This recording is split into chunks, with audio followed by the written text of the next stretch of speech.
Welcome back to my channel learn with fun.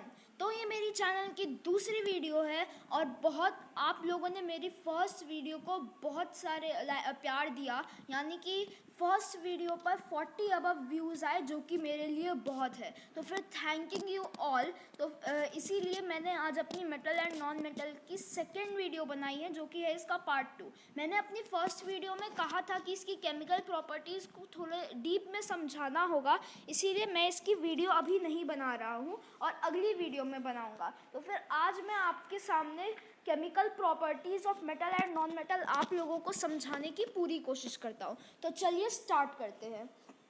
Firstly हम लोग देख लेते हैं कि मेटल एंड नॉन मेटल में कितनी केमिकल प्रॉपर्टीज़ होती है। तो फिर मेटल एंड नॉन मेटल में सिर्फ 5 केमिकल प्रॉपर्टीज़ होती हैं, जिनमें से सिर्फ 1 मेन है जो कि बहुत बच्चों को समझ नहीं आता। वो मैं आपको बताऊंगा कौन सा मेन है। फर्स्ट प्रॉपर्टी है reaction with oxygen, second property है reaction with water, third property है reaction with acid, fourth property है reaction with bases, and fifth and last and the most important property जिसकी मैं अभी बात कर रहा था वो है डिस्प्लेसमेंट रिएक्शन। ये बहुत बच्चों के समझ नहीं आता। तो चलिए देख लेते हैं ये चीज़ है क्या। तो सबसे फर्स्ट हम लोग देखते हैं रिएक्शन विथ ऑक्सीजन। अब इसमें मेटल का केस भी हम लोग स्टडी करेंगे और नॉन मेटल का केस भी स्टडी करेंगे। तो चलिए पहले मेटल से स्टार्ट करते हैं। Metal react with oxygen to form metal oxide. Metals normally oxygen से रिएक्ट करते हैं मेटल ऑक्साइड फॉर्म करने के लिए, यानी कि मेटल जो है वो ऑक्सीजन के साथ मिलते हैं, एक साथ मिलते हैं और ये मेटल ऑक्साइड फॉर्म करते हैं। मेटल ऑक्साइड एक नॉर्मल टर्म है। अब इसका हम लोग एग्जांपल देख लेते हैं। इसका एग्जांपल है magnesium plus oxygen is equals to magnesium oxide.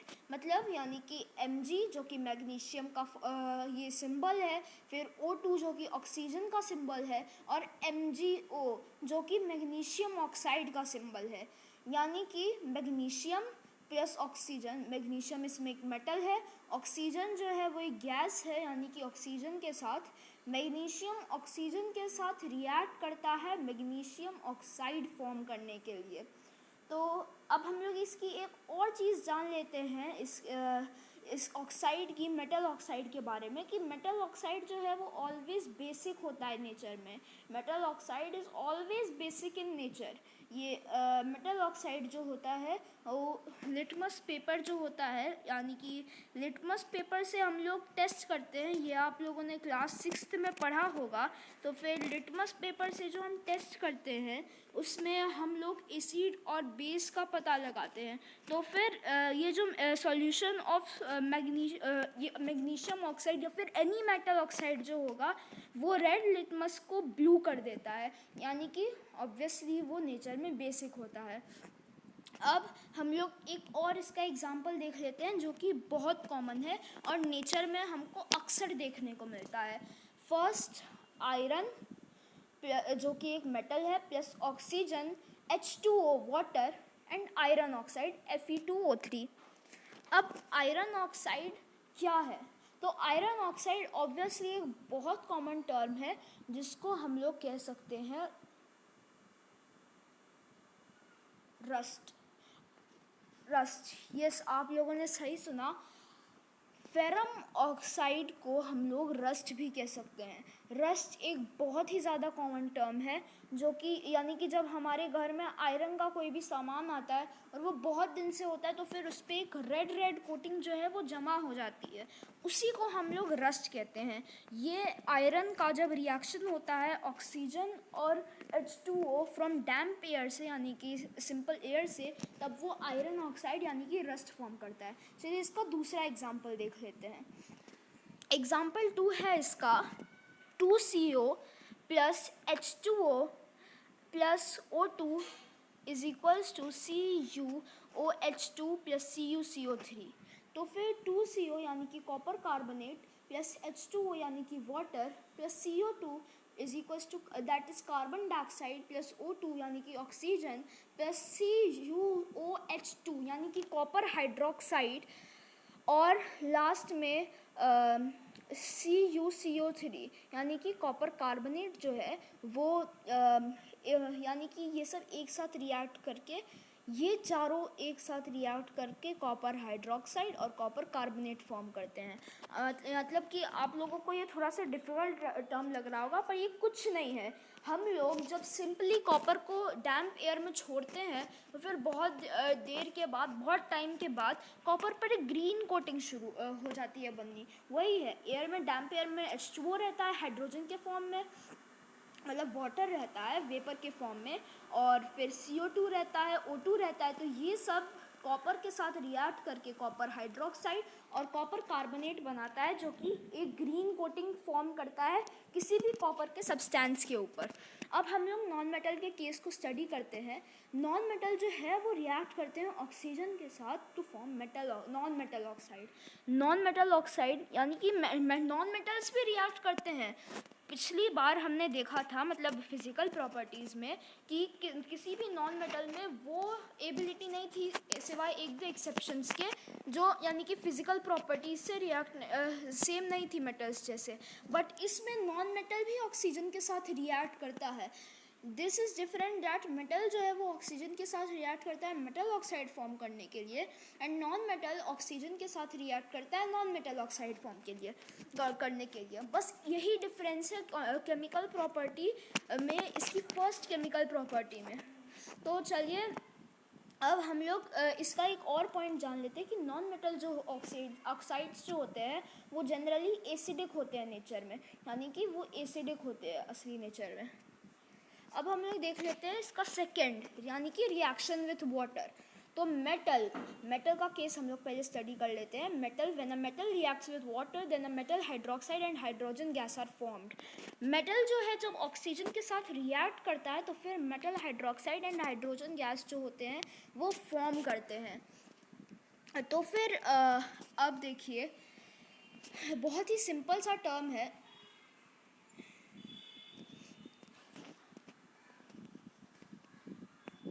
देखिए, मेटल जो होता है वो मेटल जो होता है वो वाटर के साथ रिएक्ट करता है। मेटल हाइड्रोक्साइड, एक मिनट, मेटल हाइड्रोक्साइड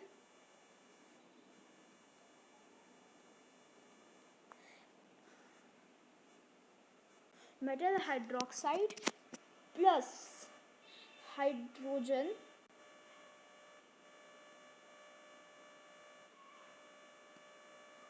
फॉर्म करने के लिए। मेटल जो होता है वो ये हमेशा इसी के लिए रिएक्ट करता है, इसके साथ मेटल हमेशा इसी के लिए रिएक्ट करता है, तो फिर वाटर के साथ। अब ये आप लोगों को उतना अच्छे से समझ नहीं आया होगा, तो फिर मैं आपको ये और डीप में समझाता हूँ। मैं आपको ये और डीप में समझाने का ट्राई करता हूँ।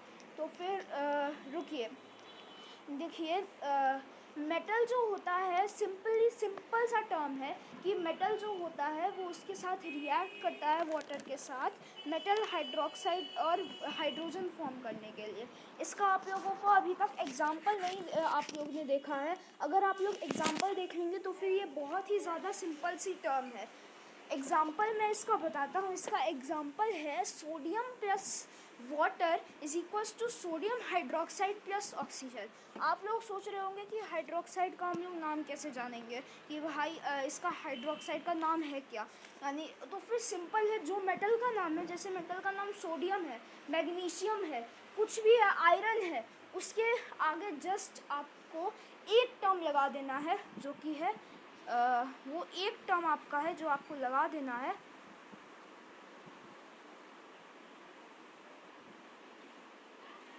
हाइड्रोक्साइड।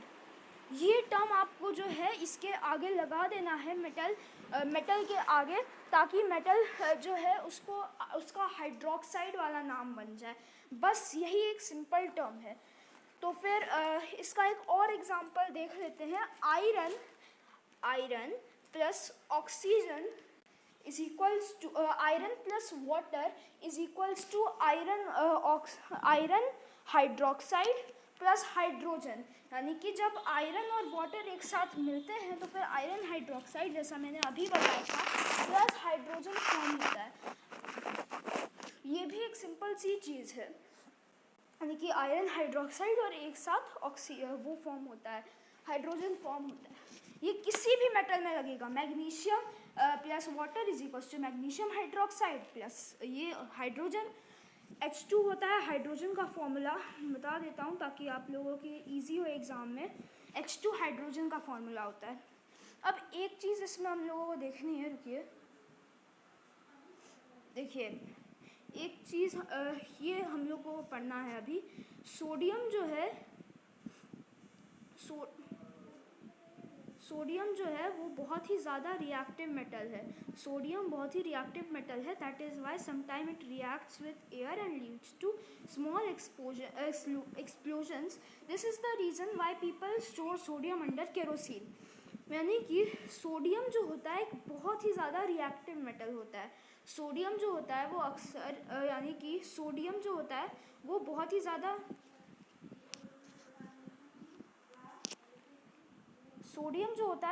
ज़्यादा रिएक्टिव मेटल होता है, इसीलिए इसको हम लोग डैम्प एयर में स्टोर भी नहीं कर सकते, क्योंकि सोडियम विल बर्स्ट, यानी कि कभी कभार एक्सप्लोजन हो जाता है सोडियम का। एंड डेफिनेटली अगर हम इसको वाटर में रखेंगे तब तो इसका एक्सप्लोजन होना डेफिनेट है। अब हम लोग चलते हैं नॉन मेटल पे। तो नॉन मेटल का सिंपल है कि नॉन मेटल वाटर के साथ रिएक्ट नहीं करते हैं। Non metals never react with water.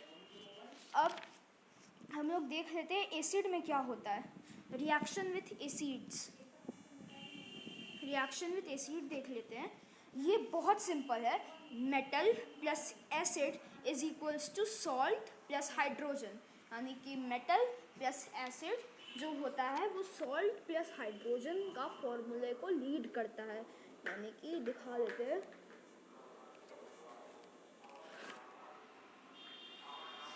Metal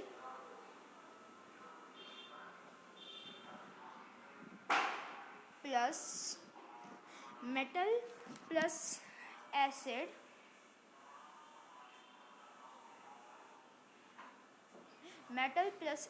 is equals to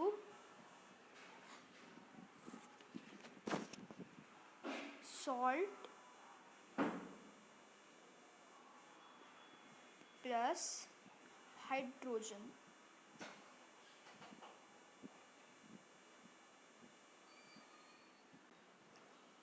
तो फिर मेटल प्लस ऑक्सीजन मतलब मेटल प्लस एसिड जो होता है वो सॉल्ट प्लस हाइड्रोजन होता है। आइए हम इसका एक एग्जांपल देख लेते हैं जिससे आपको ये अच्छी तरीके से क्लियर हो जाएगा।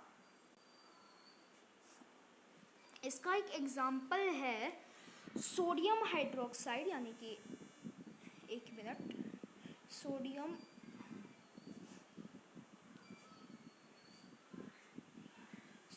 हाइड्रोक्साइड NaOH प्लस एल्यूमिनियम यानी कि Al is equals to NaAlO2 plus hydrogen. तो यानी कि इधर सोडियम हाइड्रोक्साइड एक यानी कि सोडियम हाइड्रोक्साइड नहीं होगा, सोडियम हाइड्रोक्साइड एक मेटल है, सोडियम हाइड्रोक्साइड एक बेस है। हम लोग एसिड के बारे में पढ़ रहे हैं, तो फिर मान लीजिए हम लोग लेंगे magnesium Mg plus HCl is equals to MgCl2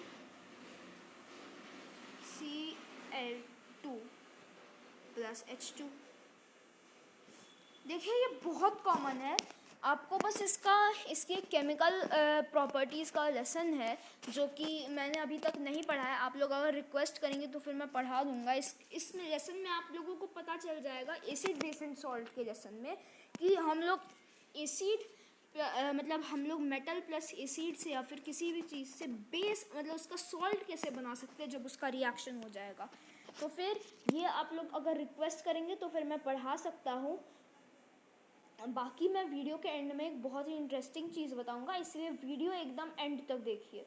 तो फिर अब हम लोग देख लेते हैं एसिड का, कि एसिड में एक और चीज़ है कि एसिड जो फॉर्म मतलब एसिड जो होता है वो हमेशा, यानी कि एसिड के साथ जो मेटल का रिएक्शन होता है, मेटल प्लस एसिड जो रिएक्शन होता है उसमें हमेशा एसिडिक सॉल्ट फॉर्म होता है। यही डिफरेंस हो जाता है एसिड रिएक्शन विथ एसिड और रिएक्शन विथ बेस में। बाकी ये दोनों फुल सेम है और कुछ भी अंतर नहीं है इन दोनों में। तो फिर देखिए एसिडिक सॉल्ट फॉर्म होता है एसिड के रिएक्शन में और बेसिक सॉल्ट होता है फॉर्म होता है बेस के रिएक्शन में।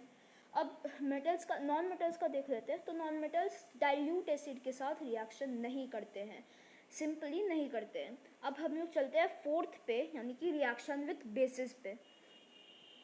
Metals some metals react with bases to form salt and hydrogen gas. Sometimes metal react with bases to form salt and hydrogen gas, यानी कि metals जो होते हैं वो बेसिस के साथ रिएक्ट करते हैं सॉल्ट और हाइड्रोजन को फॉर्म करने में। सॉल्ट भी सिंपली मैंने आपको अभी बताया, आप लोग रिक्वेस्ट करेंगे तो फिर मैं एक वीडियो बना दूंगा जिसमें आपको बताऊंगा कि सॉल्ट कैसे निकाले अगर हम लोगों को ये दोनों चीज़ें मेटल और इसका बेस दिया गया है। तो फिर मैं आपको बता दूंगा कि सॉल्ट कैसे निकाले, फिर आप लोग सीख जाएंगे। तो बस यही है। और फिर इसका देख लेते हैं, इसका एक एग्जांपल देख लेते हैं कि इसका एग्जांपल है सोडियम हाइड्रोक्साइड, जो मैंने पिछले वाले में गलती से बता दिया था। Sodium hydroxide plus aluminium is equals to sodium aluminate plus hydrogen. ये लोग आप लोग ये एग्जांपल नोट भी कर सकते हैं। तो फिर अब हम लोग नॉन मेटल्स का केस स्टडी कर लेते हैं। तो नॉन मेटल्स जो होते हैं वो रिएक्ट करते हैं सम बेसिस के साथ, बट हाइड्रोजन गैस नहीं प्रोड्यूस करते हैं। जैसे कि मैंने आपको पिछले वाले में बोला था कि एसिड और बेस का लगभग पूरा सेम होता है सब कुछ, बस एसिड में एसिडिक सॉल्ट फॉर्म होता है और बेस में बेसिक सॉल्ट फॉर्म होता है, बस ये इतना ही डिफरेंस होता है। तो फिर metal plus base is equals to salt plus hydrogen हम लोग कह सकते हैं। तो फिर नॉन मेटल जो होते हैं वो सम बेसिस के साथ रिएक्ट करते हैं, कुछ कुछ बेसिस के साथ, बट हाइड्रोजन गैस नहीं फॉर्म करते हैं। इसीलिए यही डिफरेंस हो जाएगा मेटल और नॉन मेटल के बेस के साथ रिएक्शन में। अब लास्ट और सबसे ज़्यादा इम्पॉर्टेंट है डिस्प्लेसमेंट रिएक्शन। बहुत बच्चों को ये समझ नहीं आता, जिसमें से एक मैं भी हूँ जिसको ये समझ में नहीं आया था, बहुत मुश्किल से समझ में आया था, बट इसकी डेप्थ में स्टडी करने के बाद मुझे समझ में आ गया। तो फिर आप लोगों को ये प्रॉब्लम ना हो इसीलिए मैं आप लोगों को डिस्प्लेसमेंट रिएक्शन बता रहा हूँ। डिस्प्लेसमेंट रिएक्शन सिंपली जो है, एक मेटल जब किसी दूसरे मेटल से ज़्यादा रिएक्टिव होता है तो फिर वो ये रिएक्शन करता है। यानी कि हम लोगों को एक चीज़ अपनी क्लास में पढ़नी है जिसको हम लोग एक दूसरा नाम देते हैं, यानी कि जो चीज़ हम लोगों को पढ़नी है उसको हम एक और नाम से बुलाते हैं, जो नाम है reactivity series. Reactivity series normally आपको गूगल पे भी मिल जाएगा, बट गूगल पे आपको एकदम डेप्थ में रिएक्टिविटी सीरीज़ मिलेगी, यानी कि रिएक्टिविटी सीरीज़ आपको गूगल पे फुल डेप्थ में मिलेगी, जिसमें सिर्फ कॉमन मेटल्स को छोड़ के और भी बहुत सारे मेटल्स के नाम दिए गए हैं। तो आप उसमें सिंपली कंफ्यूज कर जाएंगे। इसीलिए मैं जो है इस वीडियो में आपको डिस्प्लेसमेंट रिएक्शन की रिएक्टिविटी सीरीज़ बताने वाला हूँ। रिएक्टिविटी सीरीज़ एक ऐसी चीज़ है जिसके बिना डिस्प्लेसमेंट रिएक्शन आप लोगों को कुछ समझ ही नहीं आएगा। तो देख लीजिए रिएक्टिविटी सीरीज़। एक मिनट। तो चलिए हम लोग रिएक्टिविटी सीरीज़ देख लेते हैं। फर्स्टली रिएक्टिविटी सीरीज़ में आता है के, यानी कि पोटेशियम, फिर Na, सोडियम, Ca, यानी कि कैल्शियम, Mg, यानी कि मैग्नीशियम, Al, यानी कि aluminium, Zn, just a moment, Zn यानी कि जिंक, Fe यानी कि आयरन, Pb यानी कि लीड, Cu यानी कि कॉपर, Ag यानी कि सिल्वर और Au यानी कि गोल्ड। तो इसमें हम लोग देख सकते हैं ये सब जो है इसके वो है सिंबल्स हैं। सिंबल्स सिंपली ये होते हैं, किसी हर मेटल के पीरियोडिक टेबल में एक ना एक छोटा सा नाम दिया गया होता है जिससे हम उस मेटल को आसानी से पढ़ सकते हैं। तो फिर सबसे फर्स्ट नाम जो दिया गया है वो है मतलब सबसे फर्स्ट ज़्यादा रिएक्टिव जो मेटल है वो है पोटेशियम। ये उसके बाद फिर ये सोडियम, फिर calcium, magnesium, just a moment, calcium, magnesium, aluminium, zinc, iron, lead, copper, silver और गोल्ड। ये हम लोग अभी लिख लेते हैं, आगे हम लोगों को ये काम आएगा, या आप लोग याद करके चलेंगे तो और बेस्ट रहेगा। तो देखिए, किसी भी सॉल्यूशन का जो होता है वो किसी भी मेटल का एक सल्फेट सॉल्यूशन होता है, यानी कि वो मेटल का आप लोग अगर केमिस्ट्री शॉप पे जाएंगे तो आपको उसका सल्फेट सॉल्यूशन मिल जाएगा। वो सल्फेट सॉल्यूशन जो होता है वो किसी भी मेटल का आप लोगों को मिल जाएगा, भले वो आयरन हो, कॉपर हो, जिंक हो। अब मान लीजिए आप लोगों ने आयरन सल्फेट सॉल्यूशन में, इसको मैं थोड़ा सा मिटा देता हूँ,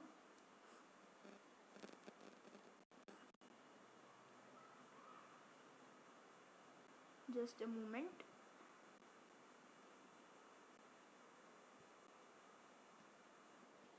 अब मान लीजिए आपको बाज़ार में मिला आयरन सल्फेट सॉल्यूशन, यानी कि FeSO4 का सॉल्यूशन मिला आपको बाज़ार में। इसमें आपने कॉपर का नेल डुबा दिया, यानी कि +Cu, तांबा का नेल डुबा दिया, तो फिर Cu कुछ नहीं कर पाएगा, यानी कि क्योंकि Cu जो है आप लोगों ने अभी देखा था, Cu जो है उसका ये रिएक्शन जो होता है, मतलब उसका जो रिएक्टिविटी है वो आयरन से कम है, 2 लेवल आयरन से कॉपर का रिएक्टिविटी कम है, इसीलिए कॉपर कुछ नहीं कर पाया। बट इसका मतलब ये नहीं है कि कुछ भी नहीं होगा। मान लीजिए अब हम लोग बाजार से लाते हैं CuSO4 यानी कि कॉपर सल्फेट सॉल्यूशन, प्लस हम लोग इसमें आयरन नेल डुबाते हैं, तो फिर तो रिएक्शन होगा, क्योंकि आयरन ज़्यादा रिएक्टिव है इससे, तो फिर आयरन कॉपर को डिस्प्लेस कर देगा, यानी कि बन जाएगा, फिर आंसर आएगा FeSO4 + Cu। समझ रहे हैं, यानी कि आयरन जो है सॉल्यूशन में खुद चला गया और कॉपर को उसने नेल पर लिया, यानी कि जो ऑब्जेक्ट में आयरन था उसमें कॉपर आ गया। यही है डिस्प्लेसमेंट रिएक्शन, और कुछ नहीं है डिस्प्लेसमेंट रिएक्शन में। बस इतना समझना है डिस्प्लेसमेंट रिएक्शन में कि डिस्प्लेसमेंट रिएक्शन जो है उसमें ज़्यादा रिएक्टिव मेटल ही हमेशा कम रिएक्टिव मेटल को डिस्प्लेस करेगा, और कुछ नहीं समझना है इसमें। तो फिर चलिए अब हम लोग अब हम लोग इसके नॉन मेटल में पढ़ लेते हैं। तो फिर नॉन मेटल में सिंपली डिस्प्लेसमेंट रिएक्शन नहीं होता है, यानी कि नॉन मेटल में डिस्प्लेसमेंट रिएक्शन नहीं होता है, डज नॉट एग्जिस्ट ही नहीं करता है। तो फिर thing to be explain not to be written, ये मैंने लिख दिया था, क्योंकि डिस्प्लेसमेंट रिएक्शन एक्सप्लेन करने वाली चीज़ है, लिखने वाली चीज़ नहीं है। तो फिर आई होप आप लोगों को आज की वीडियो अच्छी लगी हो। तो फिर थैंक्स फॉर वॉचिंग, और अगर आप लोगों को किसी भी चैप्टर में डाउट है तो फिर पिछली वीडियो में आप लोगों ने 40 अबव लोगों ने मेरी वीडियो देखी थी, बट 2-3 लोगों को छोड़ के किसी ने कमेंट नहीं किया था। तो अगर आप लोगों को कोई चैप्टर पर्सनली पढ़ना है जिसमें आपको दिक्कत है, तो फिर मैं अपना बेस्ट ट्राई करूँगा कि अगली वीडियो में मैं आपको वो चैप्टर पढ़ाऊँगा। तो फिर प्लीज़ कमेंट कीजिए नीचे, और अगर आपको जो चैप्टर पढ़ना हो उसमें जिसका सबसे फर्स्ट कमेंट आया मैं उसकी चैप्टर मानूंगा, वरना अगली वीडियो में मैं आपको अपने मन से कोई दूसरा चैप्टर पढ़ाऊंगा। तो फिर थैंक्स फॉर वॉचिंग। अगर आपको ये वीडियो अच्छी लगी हो तो फिर प्लीज़ लाइक कीजिए, शेयर कीजिए और सब्सक्राइब कीजिए। तो फिर चलिए मिलते हैं अपनी अगली वीडियो में, तब तक के लिए गुड बाय।